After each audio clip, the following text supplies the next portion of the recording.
A lot of companies are implementing technologies like Okta, just thinking that getting it in will do the trick. What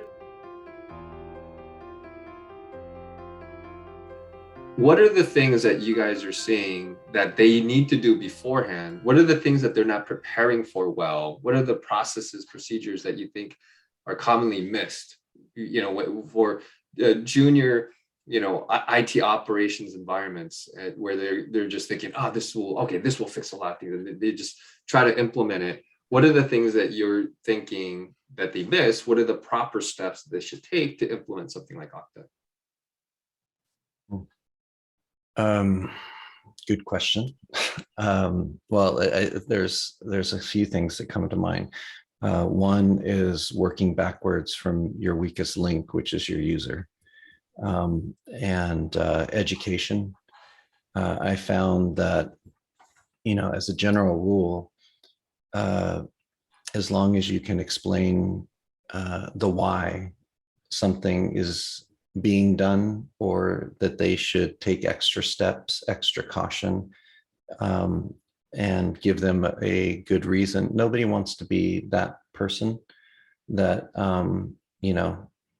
opened the door, and was the cause of a breach in most situations. So I think that that's really important. Um, Unless you're that guy who's responding to that ad you showed. yeah, exactly. That's Um, scary. Tangential to your question, I think it's really important not to rely on, there is no silver bullet. So installing Okta is not going to solve all of your problems. It's always going to be layers. So if you're trying to protect your wife's jewelry, it's not going to be, putting up a fence around the property, right? It's going to be a fence, a dog, locking your doors, having it in a safe, etc. And a business is no different. You want to. I think Jim said in our last session, identifying data and what is important, what's not important. That helps. And what should you put in the safe? What belongs behind all of those layers of security? That also helps reduce your cost in security. I know that they're kind of in the headlines as we're recording this, but I think it goes through for any security tool technology. It's all about understanding kind of what that tool is, what the process is, and being able to, properly implement it, whether it's a firewall, whether it's endpoint protection, mobile device management, and then it's really about process and diligence of doing that. So, for example, it's I'm going to implement and really lock down all my mobile devices, but the C-suite says no. Your CEO and your CEO, I don't want you to put that stuff on. I want you to monitor me. I don't want you to put that stuff on my phone. Okay, wow. The guys that really have the access to the most precious data are the ones that are going to get around it, and I think that's really where we did all different types of stories for that, and kind of go into what Bob's point is.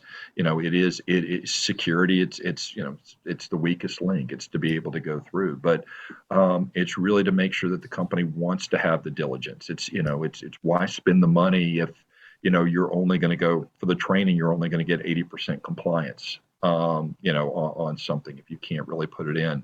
So I think that that's really for me, especially for the small, medium-sized companies, that are just really kind of that haven't had processes and diligence put into place, right? It's really a founder that's just trying to blow and grow his company that doesn't understand, that doesn't understand or really appreciate the diligence that it really takes to secure the environment, especially when you have people just trying to do whatever it can to build the business. That's really kind of what I would recommend and really focus on.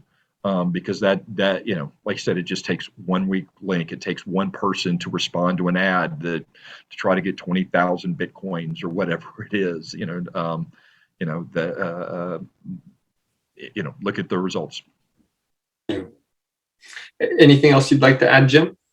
Yeah, I think it's really worthwhile to make sure that you continuously challenge who has access to what. And if it's an identity issue, is your onboarding, is your offboarding solid? And if you have access to an internal audit department, ask them to come in and check it. And if you don't, have a peer review from other firms who might be able to work with you and go through some of the processes or benchmark, see what others are doing. I really worry that those processes, especially the offboarding process, I haven't seen anybody who's fantastic at that. There are things that still get left out, that you don't take back certain things, or you don't check, or you're too nice. Let's make sure that, someone still has access to their email for another week or so, or maybe they forwarded the email that they were receiving through the company to their personal email.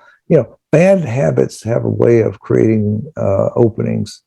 And I think it's one to just, you don't want to overreact, but at the same time, you want to be prepared. And I think one way to be prepared is make sure the processes that are surrounding things like identity are solid, and that you occasionally review or audit who has access and why do they have access. And if they're no longer in the company, get rid of it.